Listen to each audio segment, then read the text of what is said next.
네, 청취자 여러분이 보내주신 자료들 덕분에 오늘은 브리지워터 어소시에이츠 그 창립자인 레이 달리오의 시각을 한번 제대로 파헤쳐 볼까 합니다.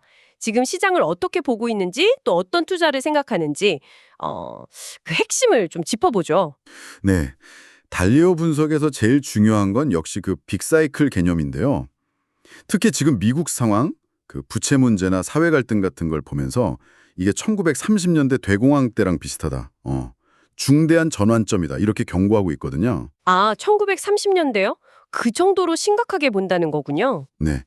왜 그렇게 강하게 경고하는지 그 근거들을 좀 같이 살펴보면 좋을 것 같습니다. 그 장기 부채 사이클이 지금 거의 끝물에 와 있다 이런 진단인 거죠.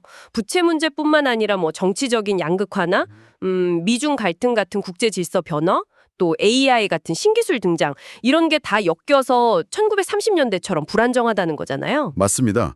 단순히 경제 문제만 보는 게 아니에요. 사회 전반의 어떤 큰 변화 가능성을 이야기하는 거죠. 특히 그 미국의 재정 적자, 이걸 아주 심각하게 보고 있습니다. 재정 적자요? 구체적으로 어느 정도인가요? 자료를 보면 이게 GDP 대비 한 7% 정도 될 걸로 보는데 이걸 관리 가능한 수준, 뭐 예를 들어 한 3% 정도로 못 낮추면 큰일 난다는 거예요. 국채는 계속 찍어내는데 이걸 사줄 사람이 부족해지면 결국 정부가 이자를 더 높게 쳐줘야 하잖아요. 그렇죠. 그야 투자자들이 사겠죠. 네. 그러면 이제 시장 금리가 확 뛰어오르고 경제에 충격을 줄 수 있다. 뭐 이런 메커니즘인 거죠. 심지어는 달러 가치 하락이나 앞으로 한 5년 안에 큰 혼란이 올 수도 있다. 이렇게까지 경고하고 있습니다. 와, 5년 아니라니.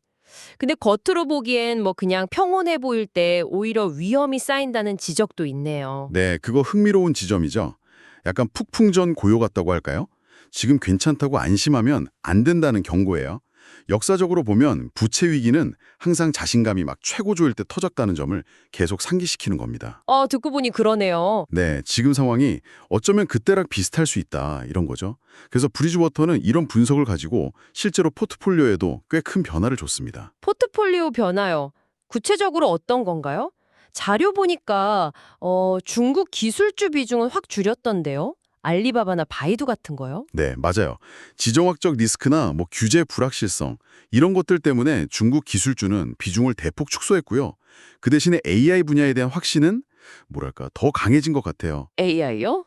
아, 역시 AI군요. 네, 이걸 그냥 단기 유행이 아니라 미래 경제를 이끌 진짜 구조적인 거대 트렌드로 보고 미국 빅테크 투자를 확 늘렸습니다. 특히 엔비디아는 단일 종목으로는 비중이 제일 커요. 그만큼 아주 공격적으로 베팅한 거죠. 알파벳이나 마이크로소프트도 비중을 늘렸고요. 야, 엔비디아 비중이 제일 크다니 확실히 AI에 대한 믿음이 강하네요. 그렇죠. 그의 거시적인 분석이 실제 투자로 어떻게 이어지는지 딱 보여주는 사례죠. 근데 의외인 건 그 전통적인 안전자산이라는 채권에 대해선 상당히 좀 회의적이네요. 네, 회의적이죠. 왜냐하면 지금 부채가 너무 많아서 국채 발행, 즉 공급은 넘쳐나는데 이걸 사줄 수요가 부족해지면 어떡하냐는 거예요. 결국엔 연준이 나서서 돈을 찍어서 국채를 사줘야 할 수도 있다. 이렇게 보는 거죠. 아, 연준이 직접 개입할 수도 있다고요? 네, 그럴 가능성을 우려하는 겁니다. 그러면 이제 돈 가치가 떨어지니까, 즉 인플레이션을 유발할 수 있어서 지금은 채권 투자가 별로 매력적이지 않다고 판단하는 거고요. 부동산도 비슷한 맥락인가요? 비슷합니다. 일단 금리 변화에 너무 민감하고 뭐 세금 부담도 크고 또 필요할 때 바로 현금으로 바꾸기 어렵잖아요. 유동성이 낮아서 이것도 좋은 투자처는 아니라고 평가합니다. 그러면 달리오가 대안으로 보는 자산은 뭔가요? 채권도 별로, 부동산도 별로면. 바로 실물 자산입니다. 특히 금과 은이요. 다 금이랑은 네, 화폐 가치가 떨어지고 금융 시스템을 못 믿게 될 때 가치를 보존하는 역할을 할 수 있다고 보는 거죠. 특히 은 같은 경우는 산업 수요, 뭐 친환경 기술 같은 데서 수요가 계속 있으니까 금보다 오히려 상승 잠재력이 더 클 수도 있다. 이렇게까지 봅니다. 은의 산업 수요까지 고려하는군요. 네, 근데 여기서 중요한 포인트가 있어요. ETF 같은 간접 소유보다는 실물금, 실물은을 직접 가지고 있는 게 중요하다고 강조합니다. 아, 실물 보유요? 왜죠? 시스템 위기가 오면 이게 그냥 청구권이 아니라 진짜 내 손에 있는 자산이 중요해진다는 거죠. 뭐랄까 역사적인 교훈을 되게 강조하는 편이에요. 그렇군요. 물론 이 모든 전략의 기본엔 그 올웨더 전략이 깔려 있는 거겠죠? 분산 투자. 당연하죠.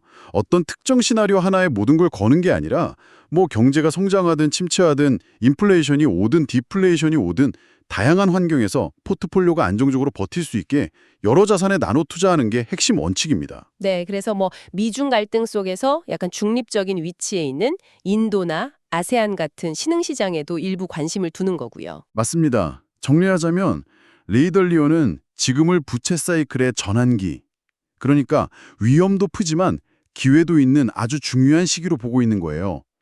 역사를 통해 다가올 변화를 좀 경계하면서도 AI 같은 미래 기술에는 과감하게 투자하고 반면에 채권이나 부동산 같은 전통 자산에는 신중하고요. 그러면서 실물 자산과 분산 투자를 통해서 포트폴리오의 어떤 회복 탄력성 이걸 높이라고 조언하는 거군요. 그렇죠. 달리오의 분석, 특히 그 역사적 유사성에 기반한 접근법은 참 여러 가지 생각을 하게 만드는데요.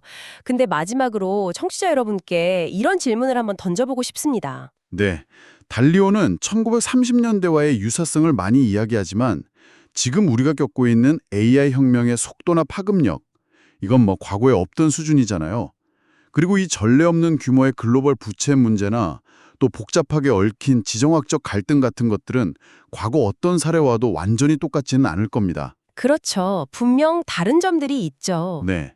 그렇다면 달리오가 강조하는 그 역사적 패턴 분석만으로는 어쩌면 놓칠 수 있는 혹은 지금 상황에 적용하기 어려운 현재만의 가장 큰 차이점은 과연 무엇일까요?